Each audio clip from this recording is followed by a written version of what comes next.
اعوذ باللہ من الشیطان الرجیم بسم اللہ الرحمن الرحیم وَإِذْ قَالَ رَبُّكَ لِلْمَلَائِكَةِ إِنِّي جَاعِلٌ فِي الْأَرْضِ خَلِيفَةً قَالُوا أَتَجْعَلُ فِيهَا مَن يُفْسِدُ فِيهَا وَيَسْفِكُ الدِّمَاءَ وَنَحْنُ نُسَبِّحُ بِحَمْدِكَ وَنُقَدِّسُ لَكَ قَالَ إِنِّي أَعْلَمُ مَا لَا تَعْلَمُونَ۔ اور اے حبیب آپ اس وقت کو یاد کیجئے جب آپ کے رب نے فرشتوں سے فرمایا میں زمین میں اپنا نائب بنانے والا ہوں۔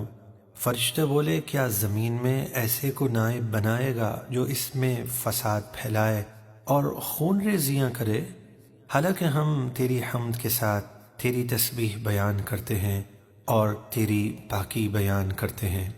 اللہ نے فرمایا بے شک میں جانتا ہوں جو تم نہیں جانتے، یعنی انسانوں میں انبیاء اور اولیاء بھی ہوں گے۔ وَعَلَّمَ آدَمَ الْأَسْمَاءَ كُلَّهَا ثُمَّ عَرَضَهُمْ عَلَى الْمَلَائِكَةِ فَقَالَ أَنبِئُونِي بِأَسْمَاءِ هَؤُلَاءِ إِن كُنتُمْ صَادِقِينَ۔ اور اللہ نے آدم کو سب چیزوں کے نام سکھائے، پھر ان سب چیزوں کو فرشتوں پر پیش کر کے فرمایا تم مجھے ان چیزوں کے نام بتاؤ اگر تم سچے ہو۔ قالوا سبحانك لا علم لنا إلا ما علمتنا إنك أنت العليم الحكيم۔ فرشتے بولے پاکی ہے تجھے، ہمیں کچھ بھی علم نہیں مگر اتنا ہی علم ہے جتنا تو نے ہمیں سکھایا، بے شک تو ہی علم و حکمت والا ہے۔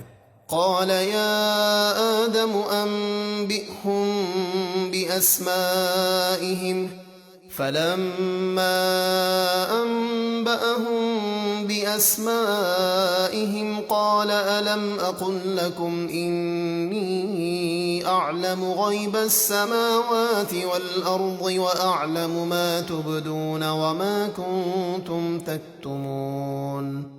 اللہ نے فرمایا اے آدم تم انہیں سب چیزوں کے نام بتا دو۔ تو جب آدم نے انہیں سب چیزوں کے نام بتا دیے، اللہ نے فرمایا کیا میں نے تم سے نہ کہا تھا کہ میں جانتا ہوں آسمانوں اور زمین کی سب چھپی چیزیں، اور میں جانتا ہوں جو کچھ تم ظاہر کرتے ہو اور جو کچھ تم چھپاتے ہو۔ وَإِذْ قُلْنَا لِلْمَلَائِكَةِ اسْجُدُوا لِآدَمَ فَسَجَدُوا إِلَّا إِبْلِيسَ أَبَى وَاسْتَكْبَرَ وَكَانَ مِنَ الْكَافِرِينَ۔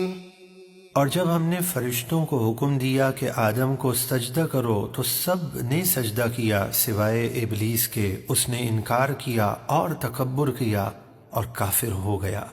وَقُلْنَا يَا آدَمُ اسْكُنْ أَنْتَ وَزَوْجُكَ الْجَنَّةَ وَكُلَا مِنْهَا رَغَدًا حَيْثُ شِئْتُمَا وَلَا تَقْرَبَا هَذِهِ الشَّجَرَةَ فَتَكُونَا مِنَ الظَّالِمِينَ۔ اور ہم نے فرمایا اے آدم تم اور تمہاری زوجہ اس جنت میں رہو اور کھاؤ اس میں سے بلا روک ٹوک جہاں سے تمہارا جی چاہے، مگر اس درخت کے پاس نہ جانا کہ حد سے بڑھنے والوں میں ہو جاؤ گے۔ فَأَزَلَّهُمَا الشَّيْطَانُ عَنْهَا فَأَخْرَجَهُمَا مِمَّا كَانَا فِيهِ وَقُلْنَا اهْبِطُوا بَعْضُكُمْ لِبَعْضٍ عَدُوٌّ وَلَكُمْ فِي الْأَرْضِ مُسْتَقَرٌّ وَمَتَاعٌ إِلَى حِينٍ۔ تو شیطان نے انہیں اس درخت کے ذریعے پھسلایا اور جہاں وہ رہتے تھے وہاں سے انہیں الگ کر دیا، اور ہم نے آدم و حوا اور آدم کی پشت میں موجود ان کی اولاد سے فرمایا تم سب جنت سے زمین پر چلے جاؤ، تمہاری اولاد آپس میں ایک دوسرے کی دشمن ہوگی اور تمہیں ایک خاص وقت تک زمین میں ٹھہرنا اور فائدہ اٹھانا ہے۔ فَتَلَقَّى آدَمُ مِن رَّبِّهِ كَلِمَاتٍ فَتَابَ عَلَيْهِ إنه هو التواب الرحيم۔ پھر سیکھ لیے آدم نے اپنے رب سے کچھ کلمات، تو اللہ نے ان کی توبہ قبول فرمائی، بے شک وہی بہت توبہ قبول فرمانے والا مہربان ہے۔ قُلْنَا اهْبِطُوا مِنْهَا جَمِيعًا فَإِمَّا يَأْتِيَنَّكُم مِّنِّي هُدًى فَمَن تَبِعَ هُدَايَ فَلَا خَوْفٌ عَلَيْهِمْ وَلَا هُمْ يَحْزَنُونَ۔ ہم نے فرمایا تم سب جنت سے زمین پر چلے جاؤ، پھر اگر تمہارے پاس میری طرف سے کوئی ہدایت آئے تو جو میری ہدایت کی پیروی کریں گے تو نہ ان پر کوئی خوف ہوگا اور وہ نہ غمگین ہوں گے۔ والذین کفروا وکذبوا بآیاتنا اولئک اصحاب النار هم فیہا خالدون۔ اور وہ جو کفر کریں گے اور میری آیتیں جھٹلائیں گے وہ دوزخی ہیں، ان کو ہمیشہ اس میں رہنا ہے۔